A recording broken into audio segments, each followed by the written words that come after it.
অতএব খুব তাড়াতাড়ি এটা ব্যবস্থা করুন। আমি বলতে চাচ্ছিলাম আপনাদের সঙ্গে এবং সাথে নিয়ে, যারা প্রকৃতপক্ষে মুমিন, যারা স্পেশাল মুসলমান, তারা এভাবে আল্লাহকে, এতক্ষণ যে আলোচনা হলো এ ধরনের আরো যত কোরআন হাদিসে আলোচনা আছে, রব হিসাবে তারা আল্লাহকে স্বীকৃতি দেয় মুখে। সুম্মাস্তাকামু, এভাবে মুখে বলার পর তারা প্র্যাকটিক্যালে দেখিয়ে দেয়, মানে মুখে যে কথা সেটাই কাজ, কথা যেটা বলে সে মতোই কাজ করে, এর নাম হচ্ছে ইস্তেকামাত। সুম্মাস্তাকামু, মুখে রবকে রব বলে স্বীকার করার পর কঠিন থেকে কঠিনতর অবস্থাতেও ঈমান ও তাওহীদের উপর তারা প্রতিষ্ঠিত থাকে। এটা হচ্ছে ইস্তেকামাত। রবকে রব বলার পর, মুখে স্বীকার করার পর কাজে করে দেখানোর নাম হচ্ছে ইস্তেকামাত। এই রবকে স্বীকৃতি দেওয়ার পর কাজে পরিণত করতে গিয়ে অনেকের উপরে আপনার লোহার স্টিমার চলেছে বলা যায়, বহু কষ্ট পেয়েছেন এক কথায়, যেরকম হযরত বেলাল রাদিয়াল্লাহু তাআলা আনহু রবকে মুখে স্বীকার করার পর কাজে করে দেখাতে গিয়ে কতই না কষ্ট পেয়েছেন, তা ইতিহাস প্রমাণ করে। হযরত আসিয়া রাদিয়াল্লাহু তাআলা আনহা, ফেরাউনের স্ত্রী, রবকে রব বলে স্বীকার করার পর সেটাকে কাজে লাগাতে গিয়ে তেনাকে শাহাদাত বরণ করতে হয়েছে। আমি বলতে চাচ্ছিলাম, আমরা যারা স্পেশাল মুমিন মুসলিম বলে নিজেকে দাবি করি, আল্লাহকে রব বলে স্বীকার করার পর সেটা আমাদের কাজে করে দেখাতে হবে। যেরকম হযরত আসিয়া রাদিয়াল্লাহু তাআলা আনহা তিনি দেখিয়েছিলেন। এই ঘটনাটা, এই আয়াতের তাফসীরটা এখানে করাটা একান্ত জরুরি বলে আমি মনে করি, যে রবকে মুখে স্বীকার করার পর কিভাবে কাজে লাগাতে হয় তা কোরআন থেকে সূরা তাহরিমের 11 নম্বর আয়াত না তুলে ধরলেই নয় আপনাদের সামনে। যেভাবে হযরত আসিয়া রবকে মুখে স্বীকার করে কাজে করে দেখাতে গিয়ে কতই না তিনি কষ্ট পেয়েছিলেন, অবশ্যই এই কোরআন থেকেই এই এক্সাম্পল, উদাহরণটি আপনাদেরকে শোনানো একান্ত জরুরি বলে মনে করছি। আল্লাহ রাব্বুল আলামিন সেই উদাহরণকে পবিত্র কোরআনের সূরা তাহরিমের 11 নম্বর আয়াতে কোট করেছেন। সেখানে তিনি ইয ক্বালাত রাব্বি বিনিলি ইনদাকা বাইতান ফিল জান্নাহ ওয়া নাজ্জিনি মিন ফিরআউনা ওয়া আমালিহি ওয়া নাজ্জিনি মিনাল কওমিয যালিমিন। ভাই ও বন্ধুরা, মা ও বোনেরা, একাধিকবার হযরতে আসিয়ার বয়ান, হযরতে আসিয়ার ঘটনা আপনাদের শোনা আছে। সঠিক তথ্য মতে সঠিকভাবে তিনার যেটা তাফসীর, আমি আপনাদের সামনে সেভাবেই তুলে ধরতে চাই। তাফসীর আহসানুল বায়ান, তাফসীর ইবনে কাসির, তাফসীর এবং আরো অন্যান্য তাফসীর থেকে যে তাফসীরগুলো আমি পেয়েছি আপনাদের সামনে ঠিক সেভাবেই হুবহু তাফসীরে তাবারি থেকে আরো অন্যান্য তাফসীর থেকে যেভাবে এই ঘটনা পেয়েছি, হযরত আসিয়ার বর্ণনাটা আমি আপনাদের সামনে তুলে ধরতে চাই। হযরত আসিয়া আল্লাহ রাব্বুল আলামিনকে তিনি যখন রব বলে মেনে নিলেন, অর্থাৎ যখন তার স্বামী ফেরাউন হযরত আসিয়াকে বলেছিলেন তুমি আমাকে রব বলে মেনে নাও, ফেরাউন নিজেকে আল্লাহ বলে দাবি করেছিল, রব বলে দাবি করেছিল। হযরত আসিয়া কিন্তু এ কথাকে তিনি মেনে নেন নাই। অনেক লোকজন সৈন্য সামন্তকে জড়ো করে ফেরাউন বলেছিল আমি তোমাদের আল্লাহ, আমি তোমাদের রব। অনেকেই তা স্বীকার করেছিল, হযরত আসিয়া তিনি স্বীকার করেননি। আল্লাহ কুরআনে বলছেন ইযহাব ইলা ফিরআউনা ইন্নাহু তাগা ফাকুল হাল্লাকা ইলা আন তাযাক্কা ওয়া আহদিয়াকা ইলা রাব্বিকা ফাতাখশা ফাআরাহুল আয়াতাল কুবরা ফাকাযযাবা ওয়া আসা থুম্মা আদবারা ইয়াসআ ফাহাশারা ফানাদা ফাকালা আনা রাব্বুকুমুল আ'লা। ফেরাউন এত বড় সে আপনার সীমা লঙ্ঘন করেছিল। আল্লাহ বলেছিলেন নবী মুসা গো ইযহাব তুমি যাও ইলা ফিরআউন ফিরআউনের কাছে ইযহাব ইলা ফিরআউন ইন্নাহু তাগা ফিরআউন সীমা লঙ্ঘন করেছে অর্থাৎ সে নিজেকে রব বলেছে নিজেকে আল্লাহ বলে দাবি করেছে। ওগো নবী মুসা তার কাছে গিয়ে আপনি হেদায়েতের বাণী শোনান তাকে গিয়ে আপনি তাবলীগ করুন তাকে গিয়ে আপনি বোঝান। অনেক আয়াত এখানে আছে সব আয়াতের তাফসীর সম্ভব নয়। হযরতে মুসার দাওয়াতকে ফেরাউন প্রত্যাখ্যান করলো এবং এলাকার সমস্ত লোকদেরকে সে জড়ো করলো। ফাহাসারা ফানাদা তার লোকজনকে জড়ো করলো এক জায়গা করলো। ফানাদা সে আওয়াজ দিল সে ঘোষণা করে দিল। ফানাদা নাদা মানে ঘোষণা দেওয়া সে ঘোষণা দিল আনা রব্বুকুমুল আলা ওগো গ্রামবাসী ওগো এলাকাবাসী ওগো আমার লোকেরা আনা রব্বুকুমুল আলা আমি তোমাদের লালনকর্তা আমি তোমাদের পালনকর্তা আমি তোমাদের আল্লাহ। অনেকেই তার লোকজন এ কথা মেনে নিয়ে ফেরাউনকে আল্লাহ বলে মেনে নিল। হযরতে আসিয়া তার স্ত্রী বললেন স্বামী জান বড় ভুল হয়ে যাচ্ছে আপনার আপনি কোনো মতেই আল্লাহ হতে পারেন না আপনি কোনো মতেই রব হতে পারেন না। স্বামী জান যিনি আপনাকে খেতে দেন যিনি আমাকে খেতে দেন থাকতে দেন তিনি হচ্ছেন আল্লাহ রাব্বুল আলামিন। তার আপনি তাওহীদকে গ্রহণ করুন আপনি বিপদ থেকে ফিরে আসুন। ফেরাউন রেগে আগুন হয়ে গেল লাল হয়ে গেল। তার স্ত্রী বিবি আসিয়াকে বিছানা থেকে ত্যাগ করে ঘরে বন্দী করে তাকে প্রহার করা শুরু করলো। হযরতে আসিয়া মার খাওয়ার পরেও তিনি এক বিন্দু তিনার তাওহীদ থেকে ফিরে আসলেন না। হযরতে আসিয়াকে ফেরাউন রেগে গিয়ে বলল আসিয়া রে তুমি যদি আমারে তোমার আল্লাহকে ছেড়ে দিয়ে তুমি যদি আমাকে আল্লাহ বলে রব বলে মেনে না নাও তাহলে তোমার জন্য আরো অনেক বড় শাস্তি অপেক্ষা করছে। বিবি আসিয়া বললেন স্বামী জান আমি কষ্টকে আমি আপনার পানিশমেন্টকে আপনার শাস্তিকে আমি মেনে নিতে পারি কিন্তু আমি আল্লাহকে রব বলা বলতে পারবো না। স্বামী গো জামা কেচে দিব জামা পরিষ্কার করে দিব আপনার সেবা করব আপনার কথা শুনবো কিন্তু আল্লাহ বলে রব বলে লালন কর্তা পালন কর্তা বলে মেনে নিব না। ফেরাউন হযরতে আসিয়ার ডান হাতে পেরেক মেরে দিল হযরতে আসিয়ার বাম হাতে পেরেক মেরে দিল হযরতে আসিয়ার ডান পায়ে পেরেক মেরে দিল হযরতে আসিয়ার বাম পায়ে পেরেক মেরে দিল চার হাত পায়ে তার পেরেক মেরে দেওয়া হলো। এভাবে হযরতে আসিয়াকে কষ্ট দেওয়া হচ্ছে।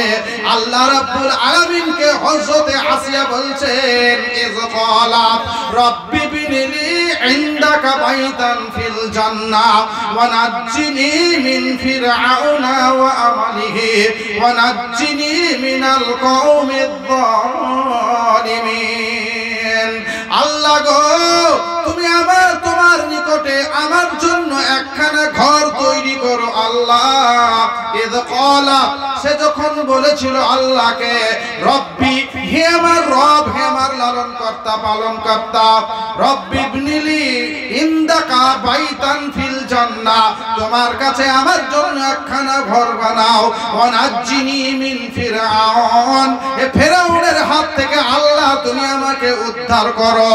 আল্লাহ গো এর দুষ্কর্ম থেকে তুমি আমাকে বাঁচাও ওয়া নাজ্জিনি মিনাল কওমিয যালিমিন আল্লাহ জালেম সম্প্রদায়ের হাত থেকে তুমি আমাকে বাঁচাও।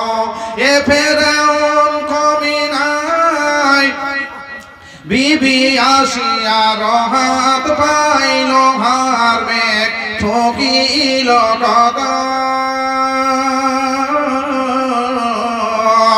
এত পুত আসিয়া নারী না ছাড়িল দিনদারি এ দিনদারি চাই এই মত আসিয়া মত কালে আল্লাহকে ডাকিয়া বলে ও গো বাড়ি করিব রব্বানা এ চাহিতেছি এই ভিক্ষা জিন্দাতে বেহেশত দেখা খুশি করে জান করো ফানা।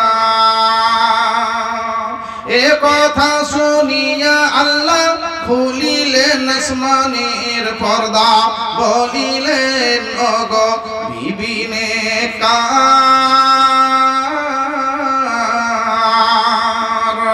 ফেরাউনের জুলুমেতে ভয় না করিও, তাতে চেয়ে দেখো জান্নাত বাহার। এ কথা শুনিয়া বিবি জিন্দাতে বেহেশত দেখে হইলেন গোরবাসী। সব্বাসো সব্বাসো আসিয়া নারীর সব্বাসী সম্বাসী। আহারে কিনে কার বাহারে ইমানদার, ইমানদারি সব্বাসী সম্বাসী। হযরত আসিয়া রাদিয়াল্লাহু তাআলা আনহা তিনি রবকে মুখে স্বীকার করার পর সেটাকে কাজে লাগাতে গিয়ে কি কষ্ট পেয়েছিলেন আমি খুব স্বল্প ভাবে এখানে ছেড়ে দিতে চাইছি, শুধু এতটুকুই টেনে নিয়ে নাও। ভাই আমার বন্ধুরা, আল্লাহ বলছেন যারা পাকা মুমিন ও মুমিনা, স্পেশাল যারা মুসলিম, তাদের কাজ কি হবে? তারা কারা? ইন্নাল্লাযীনা ক্বালু রাব্বুনাল্লাহ, যারা মুখে আল্লাহকে স্বীকার করে সুম্মাস্তাকামু, তার মতো কাজ করে, তাতানাজ্জালু আলাইহিমুল মালাইকাতু, আল্লাহর পক্ষ থেকে তাদের কাছে ফেরেশতা অবতীর্ণ হয়। কখন অবতীর্ণ হয়? আহসানুল বায়ানে আমি দেখলাম, তাফসীর ইবনে কাসিরে দেখলাম, তাফসীরে আপনার কুরতুবিতে দেখলাম, বিভিন্ন তাফসীরে বলা হয়েছে এভাবে ফেরেশতারা তাকে তিনবার অভয় দিয়ে থাকেন। এক নম্বর যখন তার মৃত্যু হয়ে যায়, আর মৃত্যুর পরে তাকে যখন আপনার কবরের দিকে নিয়ে যাওয়া হয় তখন তাকে এই অভয় দেওয়া হয়। আবার যখন কবরে রাখা হয় তখন তাকে অভয় দেওয়া হয়। আর হিসাবের ময়দানে যখন তোলা হয় তখন তাকে অভয় দেওয়া হয়। আরো মুফাসসিরগণ এটাকে আম করেছেন, দুনিয়াতে এবং আখিরাতে দুই অবস্থাতেই তাকে অভয় দেওয়া হয়। বলা হয় তাতানাজ্জালু আলাইহিমুল মালাইকাতু আল্লা তাখাফু ওয়া লা তাহজানু ওয়া আবশিরু বিল জান্নাতিল্লাতী কুনতুম তুআদুন। যারা স্পেশাল মুমিন ও মুসলমান, তাদের যখন মৃত্যু হয়ে যায়, এরা যাদের আলোচনা করলাম এতক্ষণ, তাদের যখন মৃত্যু হয়ে যায়, তাদের মৃত্যুকালে তাদের এমন ভাবে সুন্দর করে মৃত্যু ঘটানো হয়। আল্লাহ কোরআনে বলছেন তাদেরকে বলা হয় ইয়া আইয়াতুহান নাফসুল মুতমাইন্না ইরজিই ইলা রাব্বিকি রাজিয়াতাম মারজিয়া ফাদখুলি ফি ইবাদি ওয়াদখুলি জান্নাতে। বন্ধুগণ আমার, এভাবে আরো অনেক আয়াত এসেছে এ ব্যাপারে, কথাকে রেখে দিলাম 1 ঘন্টার এখানে। তাদের যখন মৃত্যু হয়ে যায় আর মৃত্যুর পরে যখন তাদেরকে নিয়ে যাওয়া হয় দুনিয়া ছেড়ে, কবরের জন্য যখন তার রেডি করা হয়, তাকে রেডি করা হয়, মুফাসসিরগণ বলছেন সে অবস্থায় ওই পাক্কা মুমিন ও মুসলমান, মুমিনা মুমিন ও মুমিনাকে বলা হয় আল্লাহ তাখাফু ওয়া লা তাহজানু, চিন্তা করিও না, ভয় করিও না। মানে কিসের চিন্তা করো না? মুফাসসিরগণ বলছেন দুনিয়াতে তোমার ছেলে মেয়ে আত্মীয় স্বজন যাদেরকে ছেড়ে যাচ্ছ, সংসার রেখে দুনিয়া থেকে চলে যাচ্ছ, তাদের জন্য চিন্তা তুমি করিও না। আল্লাহ তাখাফু, আর ভয়ও করিও না। কিসের ভয় করিও না?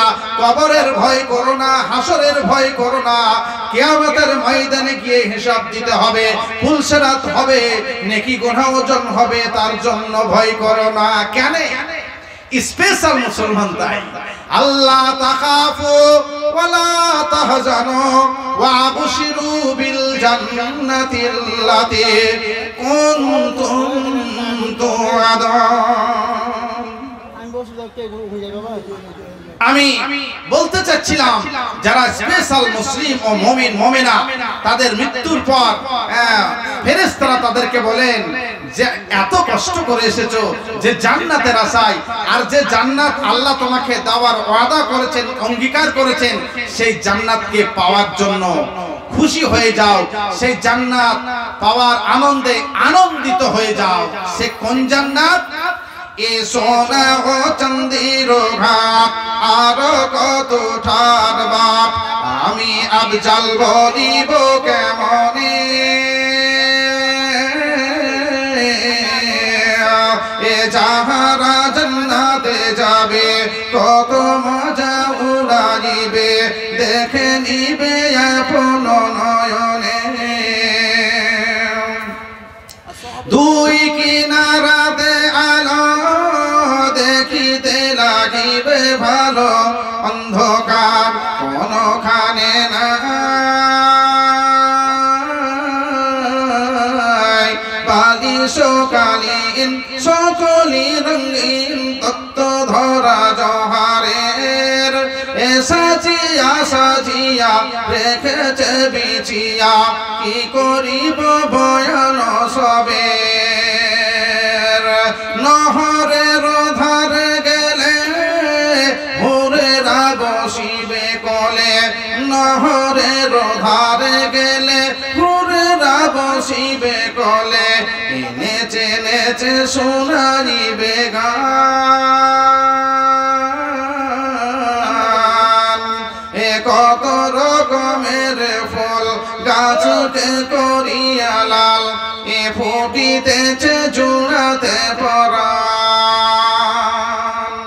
সোনা ও চাঁদের ঘাট আর কত ঠার বাট, আমি আবজাল বলিব কেমনে,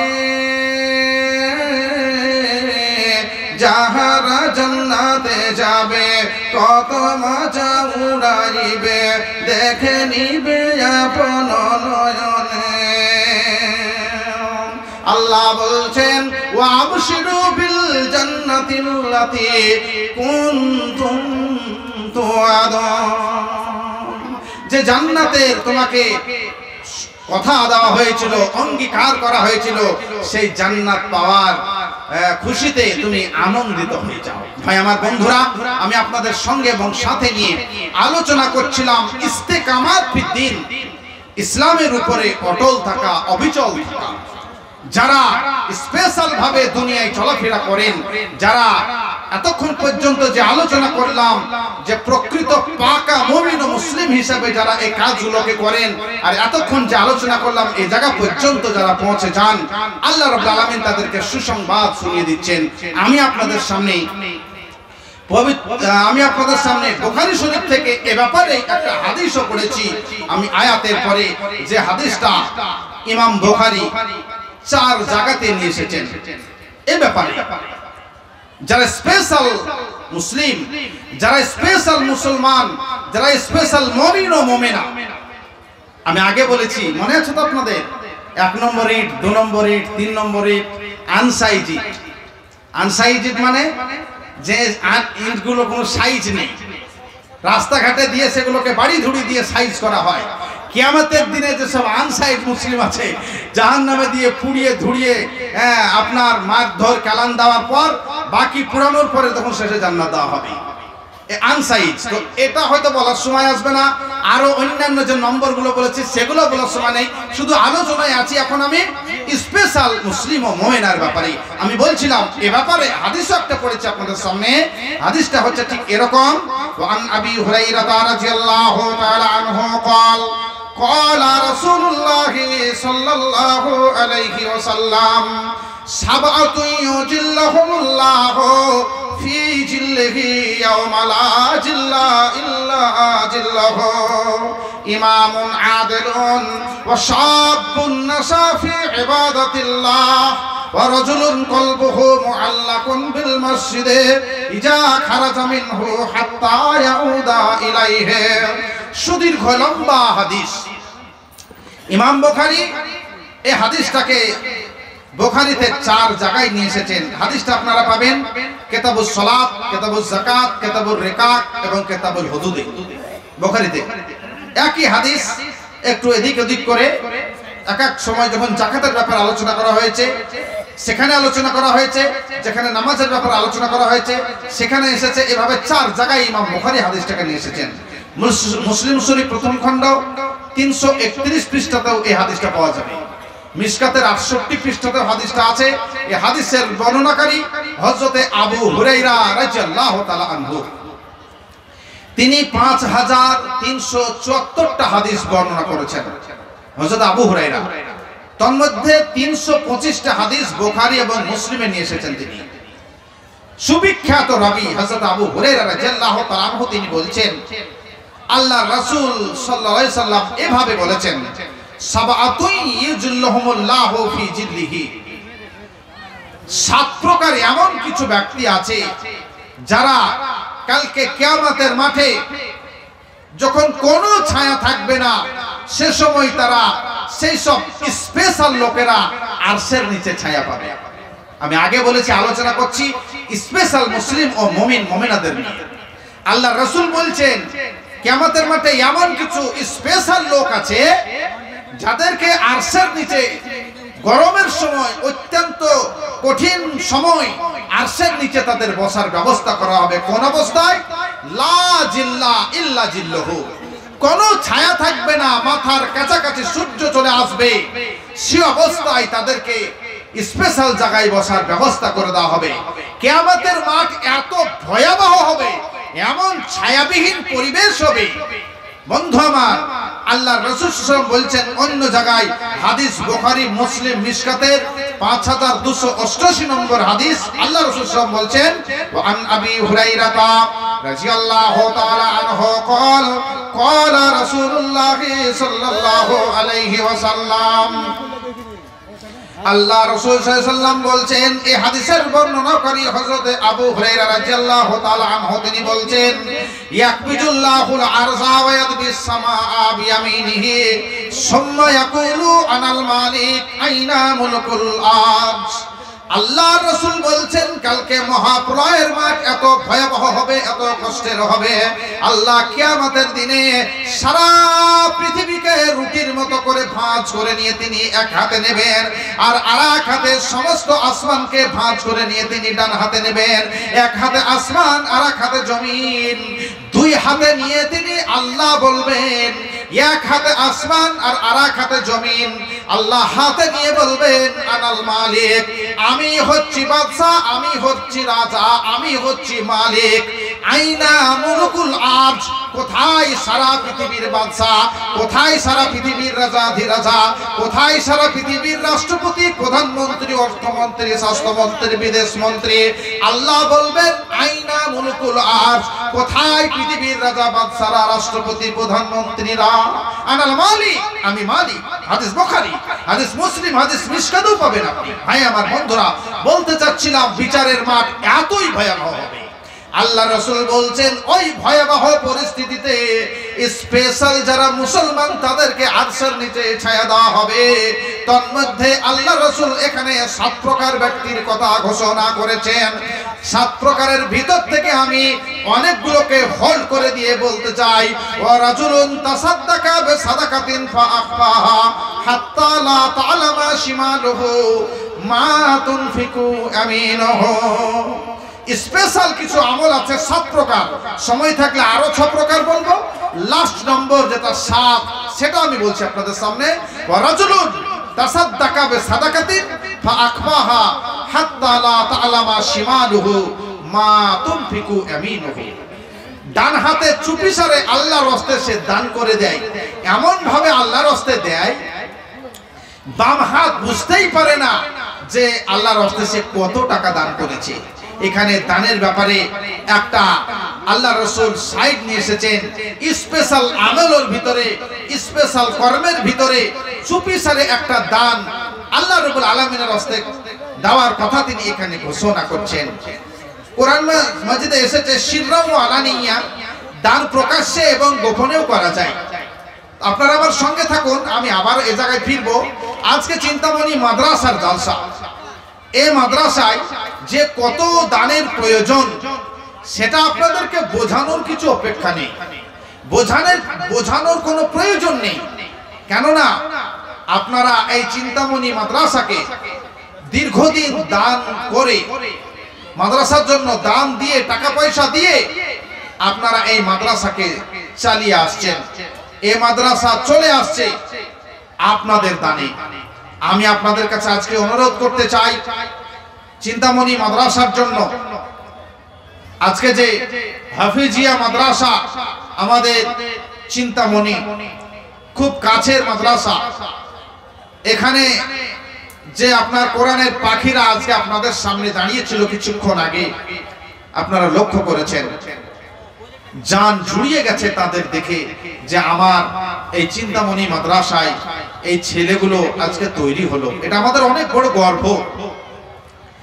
আমাদেরকে এই যে পৃথিবীর শ্রেষ্ঠ সাবজেক্ট পবিত্র কোরআন, এই কোরআনী শিক্ষা কেন্দ্রগুলোকে আমাদেরকে জিইয়ে রাখতে হবে অক্সিজেন দিয়ে। কিসের অক্সিজেন? সময় এবং অর্থ দুটো দিয়ে।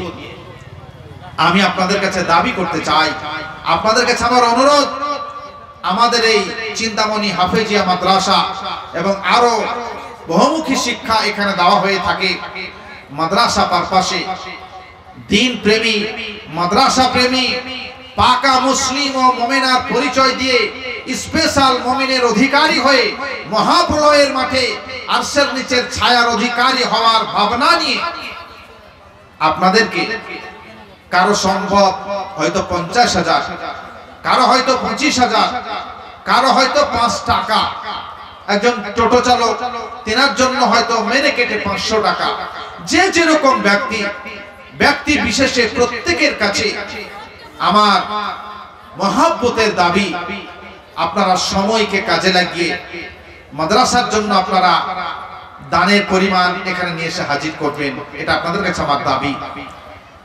শিক্ষা কেন্দ্রে আদর্শ শিক্ষক ছাড়া যেরকম আদর্শ শিক্ষা প্রতিষ্ঠান হয় না, অনুরূপ আদর্শ কমিটি ছাড়া আদর্শভাবে প্রতিষ্ঠানও চলতে পারে না। হাদিসে কঠোর নিষেধ আছে মুখের সামনে নাম করাটা। আমি তাই নাম করে বলতে চাচ্ছি না, নাম না করে বলতে চাচ্ছি। মাদ্রাসার কমিটিদের মধ্যে থেকে এমন কিছু কমিটিদের সাথে আমার আলাপ আছে এই মাদ্রাসা, যাদের প্রশংসা যতটাই করব আমার মনে হয় কম হয়ে যাবে। আমি এতই সন্তুষ্ট এবং আমি এত খুশি, 1 বছরের ঊর্ধ্বে তিনাদের সঙ্গে আমার আলাপ। গত বছর ডেটটা সম্ভবত একবার হওয়ার পর পুনরায় চেঞ্জ হওয়াতে আমি আসতে পারিনি, তবে মাদ্রাসা কর্তৃপক্ষের সঙ্গে আমার যথেষ্ট আলাপচারিতা রয়েছিল। আজকে আল্লাহ রুজির ফায়সালা করেছেন, তিনাদের এই মাদ্রাসায় এসে আমার মতো একটা অযোগ্য লোক, এই যোগ্য লোকের চেয়ারে আমি বসে আছি, আপনাদের মতো জ্ঞানী গুণী লোকদের সঙ্গে নিয়ে। আমি অনুরোধ করতে চাচ্ছিলাম, তাই সেই আদর্শ শিক্ষক যে মাদ্রাসায় রয়েছেন, আদর্শ কমিটি যে মাদ্রাসায় রয়েছেন, সেখানে অবশ্যই আদর্শ ছাত্রও তৈরি হয়, আর আপনারাও আদর্শ দানী। তাই এই মাদ্রাসাকে ভালোবেসে সময়কে আপনারা এখানে দিচ্ছেন। ঘড়িতে এখন 9টা বেজে 8 থেকে 9 মিনিট। বাড়ির গরম বিছানাকে রেখে আরামকে হারাম করে ত্রিপলে এসে বসে আছেন মাদ্রাসার ভালোবাসায়। আমি আপনাদের কাছে অনুরোধ করব, এই মাদ্রাসার জন্য প্রতি বছর যেভাবে আপনারা দিচ্ছেন মাদ্রাসাকে, আমি আপনাদের কাছে কারো কাছে 50,000-এর দাবি রেখেছি, কারো কাছে বা 25,000-এরও রেখেছি, কারো কাছে আমি 10,000-এরও রেখেছি। ব্যক্তি বিশেষে আপনাদের কাছে আমার এই দাবি, আপনারা যারা দেওয়ার মন মানসিকতা নিয়ে, যারা দেওয়ার ভাবনা নিয়ে আপনারা এসেছেন, আমি প্রথম একটি নাম আপনাদের কাছে তাই দেখতে চাচ্ছিলাম, যে আল্লাহ প্রেমী, মাদ্রাসা প্রেমী, শিক্ষা প্রেমী আপনারা এখানে অনেকে আছেন আলহামদুলিল্লাহ। তার ভিতর থেকে কোন একজন আল্লাহর বান্দা যে ভাই আফজাল হোসেন, আমি মাদ্রাসাকে 50,000 টাকা দিতে চাই, মাদ্রাসার অনেক কাজ বাকি রয়েছে, আপনাদের কাছে সেদিকে লক্ষ্য রেখে আমি একটি 50,000-এর দাবি, একটি 25,000-এর দাবি আপনাদের কাছে আমি রেখেছি। যার জন্য যেটা সম্ভব হবে তিনাদের কাছে আমার আবেদন, আপনারা নিশ্চয় এই আবেদনে সাড়া দিবেন। সবারই জন্যই যে 50,000 বা 25,000 সম্ভব হবে এমনটি নয়। এমনও আছেন আলহামদুলিল্লাহ অনেকেই, কিন্তু 10,000 করে আপনারা অনেকে দিতে পারবেন। তিনাদের কাছে আমার আবেদন, মাদ্রাসার জন্য কালাবিলম্বে আপনারা যিনারা আমার ডানে বামে লিখকগণ বসে আছেন তিনাদের কাছে এসে আপনাদের দানের পরিমাণ লিখিয়ে দিবেন। আল্লাহ রাব্বুল আলামিন কোরআনে আমাদেরকে ইশারা দিচ্ছেন এই ব্যাপারে, ইয়া আইয়ুহাল্লাযীনা আমানুত্তাকুল্লাহ ওয়াল তানজুর নাফসুম মা কদ্দামাত লিগাদ ওয়াত্তাকুল্লাহ ইন্নাল্লাহা খাবীরুম বিমা তা'মালুন। মহান আল্লাহ সারা পৃথিবীর মুমিন এবং মুমিনাকে বলছেন তোমরা আল্লাহকে ভয় করো। মুমিন মুমিনা তো অবশ্যই আল্লাহকে ভয় করে, পুনরায় আল্লাহ তাগিদ করছেন মুমিন মুমিনা তোমরা পাক্কা মুমিন ও মুমিনা হয়ে যাও, আল্লাহকে তোমরা ভয় করো। ওয়াল তানজুর নাফসুম মা কদ্দামাত লিগাদ, ওরে মুমিন ও মুমিনা তোমাদের প্রত্যেককে মূল্যায়ন করা দরকার, তোমাদেরকে ভাবা দরকার মা কদ্দামাত লিগাদ, পারলৌকিক জীবনের জন্য, কালকে কিয়ামতের জন্য, ভবিষ্যতের জন্য। মা কদ্দামাত, কি পুঁজি পাঠিয়ে রেখেছো, কি তোকা তোষা পাঠিয়ে রেখেছো, কি ব্যালেন্স পাঠিয়ে রেখেছো পারলৌকিক জীবনের জন্য। আমাদের যে ইহলৌকিক মানে এ দুনিয়া চালু ভাষায় যেটা আমরা বুঝে থাকি পারলৌকিক জীবন, এই জীবনের পরে আরেকটা জীবন যে আমাদের অপেক্ষা করছে, এ তো খেলতামাশার দুনিয়া রে ভাই। এখানে আমরা এসেছি মুসাফির বেশে। আপনার তো ভ্যালিডিটি 60 বছর, এভারেজ 60 বছর বয়স, গড় বয়স 60 বছর, তা আপনার তো হয়েই গেল 40। আর ভাববেন কখন অলতানজুর নাফসু মা কদ্দামাত লিগাদ। আল্লাহ বলছেন তোমাদের প্রত্যেককে ভাবা দরকার পারলৌকিক পথেও, পারলৌকিক জীবনের জন্য কি ব্যালেন্স রেখেছো, কি পুঁজি রেখেছো তোমরা। আপনি এখন নিজেকে জিজ্ঞাসা করুন তো, এই অবস্থায় যদি আপনার মৃত্যু হয়ে যায় তো আপনি কি পাস করবেন না ফেল করবেন? আপনি আপনাকে জিজ্ঞাসা করুন। যে অবস্থায় আপনি আছেন এই অবস্থায় মৃত্যু হয়ে গেল, আপনি যাকাত দিয়েছেন কিনা, আপনি নামাজ পড়েন কিনা, আপনি মানে কতটা হারাম থেকে বেঁচে হালাল উপার্জন করেন, আপনার যে আল্লাহ রাব্বুল আলামিন আপনার উপরে যে দায়িত্ব দিয়েছেন সে দায়িত্বে আপনি কতটা আগিয়ে, আপনি দায়িত্ব কতটা পালন করেছেন, আপনি নিজেকে জিজ্ঞাসা করুন তো। কখন জিজ্ঞাসা করবেন? বয়স তো 60 থেকে 55 হয়েই গেছে কারো কারো। আমার সম্মানীয় সভাপতি সাহেব মাদ্রাসার নাম বলতে আমার খুব কষ্ট হচ্ছে, তিনি আমার অনেক সিনিয়র। তিনি যখন 20-22 বছরের, তখন কি তেনার এই পাকা দাড়ি ছিল?